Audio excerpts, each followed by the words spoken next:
ನಮಸ್ಕಾರಗಳು ಸ್ನೇಹಿತರೆ.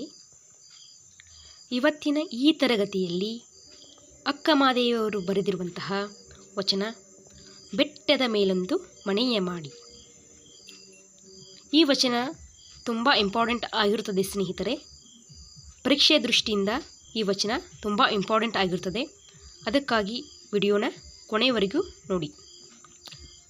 ವಚನವನ್ನು ಓದೋಣ ಸ್ನೇಹಿತರೆ. ಬೆಟ್ಟದ ಮೇಲೊಂದು ಮನೆಯ ಮಾಡಿ ಮೃಗಗಳಿಗಂಜಿದಡಂತಯ್ಯ, ಸಮುದ್ರದ ತಡಿಯಲೊಂದು ಮನೆಯ ಮಾಡಿ ನೊರೆತೆರೆಗಳಿಗಂಜಿದಡಂತಯ್ಯ, ಸಂತೆಯೊಳಗೊಂದು ಮನೆಯ ಮಾಡಿ ಶಬ್ದಕ್ಕೆ ನಾಚಿದಡಂತಯ್ಯ, ಚನ್ನಮಲ್ಲಿಕಾರ್ಜುನ ದೇವ ಕೇಳಯ್ಯ, ಲೋಕದೊಳಗೆ ಹುಟ್ಟಿದ ಬಳಿಕ ಸ್ತುತಿ ನಿಂದೆಗಳು ಬಂದಡೆ ಮನದಲ್ಲಿ ಕೋಪವ ತಾಳದೆ ಸಮಾಧಾನಿಯಾಗಿರಬೇಕು. ಅಕ್ಕಮಹಾದೇವಿ ಈ ವಚನದ ಮೂಲಕ ಏನನ್ನು ಹೇಳಿಕ್ಕೆ ಹೊರಟಿದ್ದಾರೆ ಅಂತ ಈ ವಚನದಲ್ಲಿ ನಾವು ಡಿಸ್ಕಸ್ ಮಾಡೋಣ ಸ್ನೇಹಿತರೆ. ಲೋಕದ ಜನರ ಬದುಕಿನಲ್ಲಿ ನಿವಾರಿಸಲಾರದೆ ಇರುವುದರ ಬಗ್ಗೆ ದೂರುವುದನ್ನು, ಸಂಕಟ ಪಡುವುದನ್ನು ಕಂಡು ಅಕ್ಕ ಹೀಗೆ ತಿಳಿಸುತ್ತಾಳೆ. ಬೆಟ್ಟದ ಮೇಲೆ ಮನೆಯ ಮಾಡಿದೆ, ವಾಸ ಮಾಡುತ್ತಿರುವಾಗ ಸುತ್ತಲಿನ ಕಾಡು ಪ್ರಾಣಿಗಳು ಅಲ್ಲಿಗೆ ಬರುವುದು ಸಹಜ. ಅವುಗಳಿಗೆ ಅಂಜಿದೆಡೆ ನಾವು ಅವುಗಳ ಜೊತೆಯಲ್ಲಿ ಹೊಂದಾಣಿಕೆ, ಸಹಬಾಳ್ವೆ ಮಾಡಿಕೊಂಡು ಜೀವಿಸಬೇಕು. ಅದೇ ರೀತಿ ಸಮುದ್ರದ ತಡಿಯಲ್ಲಿ ಮನೆ ಮಾಡಿದೆ, ನೊರೆ ತುಂಬಿದ ಅಲೆಗಳು ಅಪ್ಪಳಿಸುತ್ತವೆ. ಇದು ಕೂಡ ಸಹಜವೇ. ಪ್ರಕೃತಿ ನಿಯಮವನ್ನು ನಾವು ಬದಲಿಸಲೂ ಸಾಧ್ಯವಿಲ್ಲ. ಸಂತೆಯೊಳಗೆ ಮನೆಯ ಮಾಡಿದ ಮೇಲೆ ಶಬ್ದಕ್ಕೆ ನಾಚಿಕೊಂಡರೆ ಹೇಗೆ? ಅಲ್ಲಿ ನೂರಾರು ಮಂದಿ ಶಬ್ದವನ್ನು ಮರೆಯಲೂ ಸಾಧ್ಯವಿಲ್ಲ. ಅಲ್ಲಿಯೂ ಸಹ ಹೊಂದಾಣಿಕೆ ಮಾಡಿಕೊಂಡು ಜೀವಿಸಬೇಕು.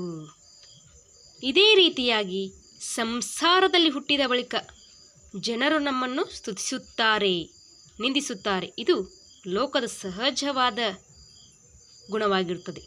ಇದನ್ನು ಅರಿತುಕೊಂಡು ನಮಗಾಗುವ ನಷ್ಟವನ್ನು ತಡೆಯಲು ಜನರ ಸ್ತುತಿಯಿಂದ ಕಡೆಗಣಿಸಿ ಕೋಪವ ತಾಳದೆ ಸಮಾಧಾನಿಯಾಗಿರಬೇಕೆಂದು ಅಕ್ಕ ಈ ವಚನದ ಮೂಲಕ ತಿಳಿಸಿಕೊಡುತ್ತಾಳೆ ಸ್ನೇಹಿತರೆ. ಅಕ್ಕಮಹಾದೇವಿಯ ಬಗ್ಗೆ ಒಂಚೂರು ಪರಿಚಯ ಮಾಡಿಕೊಳ್ಳೋಣ ಸ್ನೇಹಿತರೆ. ಅಕ್ಕಮಹಾದೇವಿ 12ನೇ ಶತಮಾನದ ವಚನಕಾರ್ತಿಯರಲ್ಲಿ ಅಕ್ಕಮಹಾದೇವಿ ಒಬ್ಬರು. ಇವರು ಕನ್ನಡದ ಪ್ರಥಮ ಮಹಿಳಾ ಕವಯಿತ್ರಿ ಎಂದು ಕರೆಯುತ್ತಾರೆ.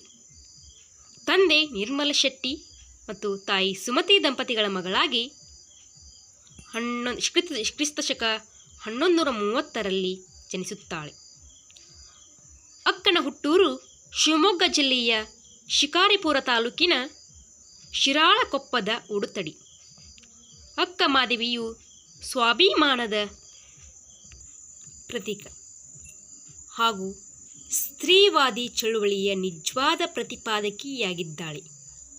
ಅನುಭವದ ಮಂಟಪದಲ್ಲಿನ ಎಲ್ಲ ಶರಣರು ಬಸವಣ್ಣ, ಚನ್ನಬಸವಣ್ಣ, ಕಿನ್ನರಿ ಬೊಮ್ಮಯ್ಯ, ಸಿದ್ದರಾಮ್, ಅಲ್ಲಮಪ್ರಭು, ದಾಸಿಮಯ್ಯ ಇವರು ಅಕ್ಕ ಪದದಿಂದ ಪ್ರೀತಿಯಿಂದ ಕರೆಯುತ್ತಿದ್ದರು. ಅಕ್ಕಮಹಾದೇವಿ ಅವರು ಸುಮಾರು 432 ವಚನಗಳನ್ನು ಬರೆದಿದ್ದಾರೆ ಎಂದು ವಿದ್ವಾಂಸರು ಗುರುತಿಸಿದ್ದಾರೆ. ಇವುಗಳಲ್ಲಿ ಬೆಡಗಿನ ವಚನಗಳು ಸಹ ಸೇರಿವೆ. ಅಕ್ಕಮಹಾದೇವಿ ವಚನಗಳ ಅಂಕಿತನಾಮ ಚನ್ನಮಲ್ಲಿಕಾರ್ಜುನ ದೇವ. 1 ಮಾರ್ಕ್ಸ್ಗೆ ಬರುವ ಚಾನ್ಸಸ್ ಬಹಳ ಇದೆ ಸ್ನೇಹಿತರೆ. ಅಕ್ಕಮಹಾದೇವಿ ವಚನಗಳ ಅಂಕಿತನಾಮ ಯಾವುದಂದರೆ ಚನ್ನಮಲ್ಲಿಕಾರ್ಜುನ ದೇವ ಅಂತ ಬರಿಬೇಕಾಗ್ತದೆ. ಅಕ್ಕ ತನ್ನ ಕೊನೆಗೆ ತನ್ನ ಇಷ್ಟವಾದ ಮಲ್ಲಿಕಾರ್ಜುನನ ಸನ್ನಿಧಿಯ ಶ್ರೀಶೈಲದ ಕದಳಿ ವನದಲ್ಲಿ ಐಕ್ಯರಾದರು ಎಂಬ ಪ್ರತೀತಿ ಇದೆ. ತುಂಬ 1 ಮಾರ್ಕ್ಸ್ ಕ್ವಶನ್ ಬರುವಂತಹ ಚಾನ್ಸಸ್ ಇದೆ ಸ್ನೇಹಿತರೆ. ಅದಕ್ಕಾಗಿ ತುಂಬ ಚೆನ್ನಾಗಿ ಓದಿಕೊಳ್ಳಿ ಅಂತ ಹೇಳ್ತಾನೆ. ಈ ವಿಡಿಯೋ ನಿಮಗೆ ಇಷ್ಟವಾದರೆ ಲೈಕ್ ಮಾಡಿ, ಶೇರ್ ಮಾಡಿ, ನಿಮ್ಮ ಸ್ನೇಹಿತರಿಗೂ ಶೇರ್ ಮಾಡಿ. ನಿಮ್ಮ ಅನಿಸಿಕೆಗಳನ್ನು ಕಮೆಂಟ್ ಮೂಲಕ ತಿಳಿಸಿ. ವಿಡಿಯೋನ ವೀಕ್ಷಿಸಿದ್ದಕ್ಕಾಗಿ ಧನ್ಯವಾದಗಳು ಸ್ನೇಹಿತರೆ.